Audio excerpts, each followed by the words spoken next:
Don't use words. Alright, let's get into this video, bro. The creator has just done? Well, if you are ready to get into the release of his new album, Don't Tap the Glass, and see what the latest chapter in Tyler's career is really all about, be sure to leave a like and subscribe. And now really, as Tyler the Creator has just created one of the biggest moments of both his career and the entire year in all of music. Make sure to leave that like so everyone can see the impact that this record is about to have, because when it comes to Tyler the Creator's 9th project, we have to have some conversations, because in terms of every single thing about this album, well, from the musical canon of Tyler the Creator to the way it was rolled out and dropped to the people and icons that Tyler has representing the record alongside him. Well, altogether and already, this album feels like something that only could have ever came out right within this moment, and at that, make this impact that Tyler so clearly wants it to have in this era where the musical meta has moved past the pump and dump filler trash, and with the help of Tyler and his buddy Kendrick Lamar and then his own idols like the Cliffs and Pharrell, well, we are seeing that listeners have never been more receptive to genuine and authentic experiences in music, and now don't be fooled. Despite Tyler telling us to have no expectations or that this record is not a concept album, it's still doing something within its very ideation that is groundbreaking, as with a statement that Tyler the Creator wrote and released right around when this record dropped. He pretty much wrote a whole letter where he explained that the art and concept of dancing is such a pure thing that is key to our expressional system, yet people don't do it. Yes, but okay. Alright, let's get into that right off the cusp, because what he's talking about essentially is he's essentially saying that we've reached a point now where the music listener, the fan, any kind of fan of anything is tired of this idea of the celebrity or the artist or whatever the case might be, the creator is too cool for school. We get it. You want to be cool. You want to stand up by the wall. You want to be a wallflower. Well, guess what? Wallflowers are wilting. They're dying. Huh? The petals on the wallflowers are falling off. Your face is melting, sir. How about that? How about that for a second? Yeah, so we're in this new age now where people are craving authentic things. They want things that are real. They want things that they can touch and spit on and you know, run their fingers through. Pause, pause, pause, pause. They want all of it.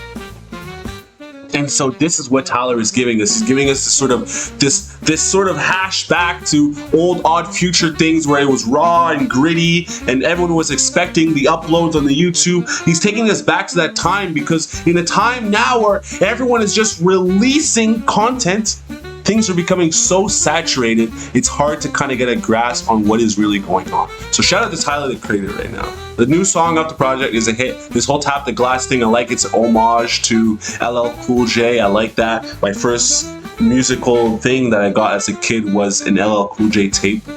Mind you, I've been listening to music for a minute, but it was like this LL Cool J tape that I had found, that I had put inside of my tape player to listen to LL Cool J. Was it Love or whatever that track is, or Friends, or let's get back to the video. Enough and even avoid it as a whole because of embarrassment. And what Tyler is trying to achieve with this album, the most he ever has and the most he possibly can, is to try and bring back this key form of expression, as he says, and design an experience that forces you to keep moving, and even with how Tyler tells you to listen to this record, which is just by moving around in any sort of capacity. Overall, with instructions on how to listen to this thing and by explaining his motives so clearly, only like a few other artists really could ever do, not just in this era but ever. Tyler just bends the dimensions of how you should listen to something to experience it in the best way possible. And I did take Tyler's advice and went on a walk and then cruised around while listening to this thing, and it was amazing. I didn't want to stop, and even just moving around with the summer weather all around me to experience these catchy West Coast grooves with, I mean, you will immediately see that even with the timing of when this record dropped, Tyler planned out every single thing meticulously, and to be honest, it feels like in a lot of ways that Tyler was trying to give us that same feeling that we all felt from the vibrance and bubbliness of the Igor production, but at the same time without the baggage of that record, which was left at home, as Tyler literally did tell us that in the album instructions. And now getting into these 10 tracks from Tyler as a whole, well, Tyler does manage to accomplish that and a lot more, and one thing that I definitely want to credit him for is how the classic 10-track format is back, where you release 10 tracks of the no filler. The whole project is nothing but bangers.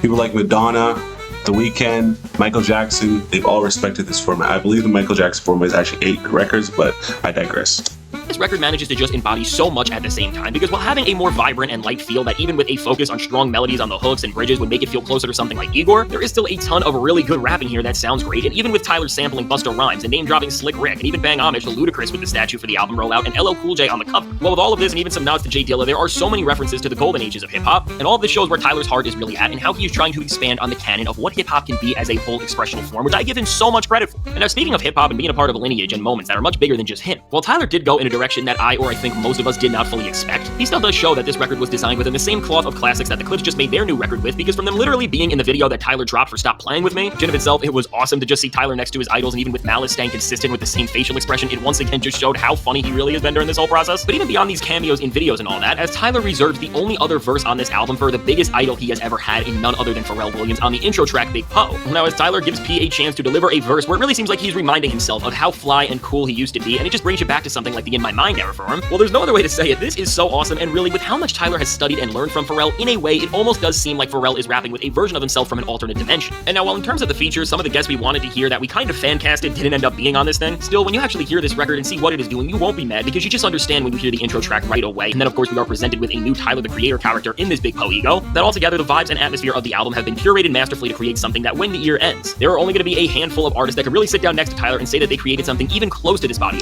That's true. The entire world of Tyler, the Creator is akin to things like every artist does this, right? I'm trying to think about artists like Kanye West of a sort, but I'm not necessarily going to say that. I'm going to say the ideas of that motif of coming in every single time and reinventing yourself is something that is always done all the time, right? Doesn't matter whether it's a musician, a brand, a product, or a movie. The sequel is slightly different. Maybe there's different actors, but the story is the same. It's that same sort of, what is this? And then how are we going to retell the story, like, once again to a new consumer? Maybe it's bringing back an old classic. Maybe it's new packaging, same flavor.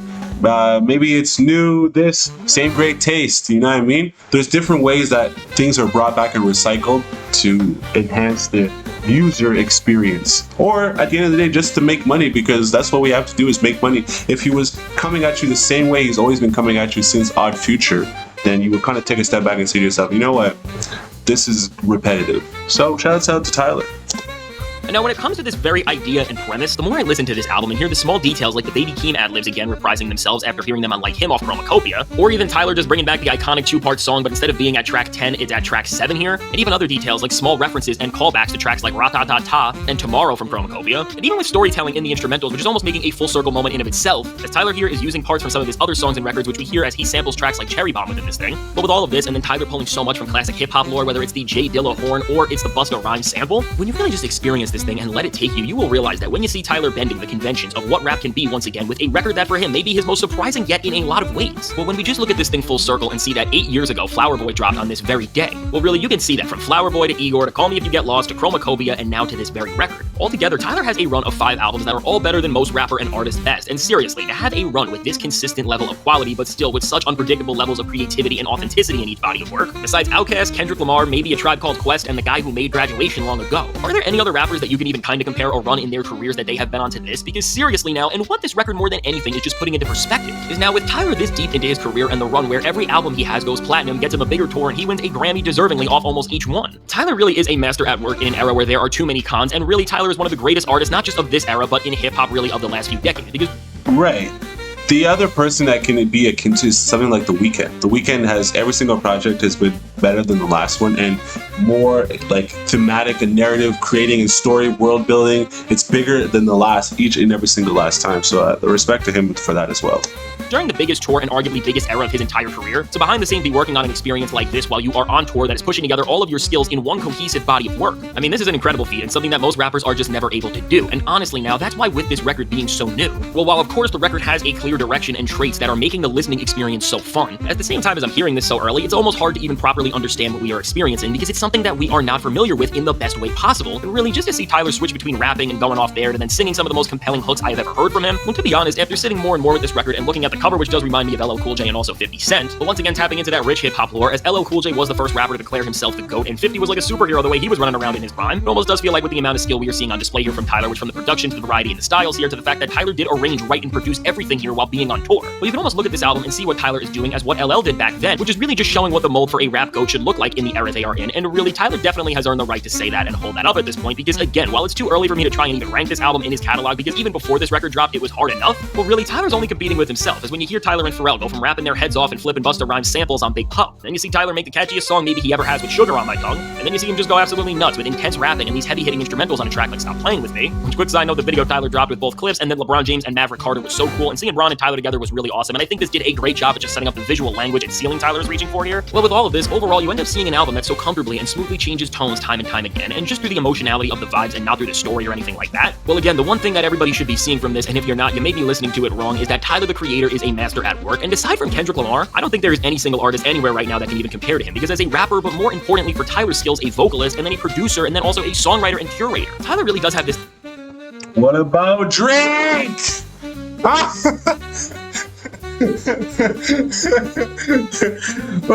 What about Drake? How are we leaving Drake out of the conversation?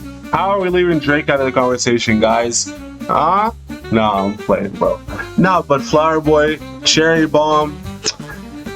There's this thing that when you understand your influences and where you're grasping these inspirations from, and then how to take them and then reinvent them in yourself, like outwardly. Because if you don't, for the most part, you're always going to be stuck thinking and wondering like, okay, like how could this have played out, or how could this have played out, if you're not willing to take chances and risks. Because if you're not willing to take chances and risks, most of the time you're just living through fear. And a lot of the times that's a problem with any sort of anything that exists in this world, is like the person who's willing to create it, sometimes they're living through fear, and so they're not willing to innovate. And if you're not willing to innovate, my friend, my sister, my brother, you're going to be left behind. And we don't want that, because as a society, as a universe, where it's always about progression, it's always about the next stage in the evolutional story of the human being. All right, guys, I will catch you in the next video. Ciao, sirs.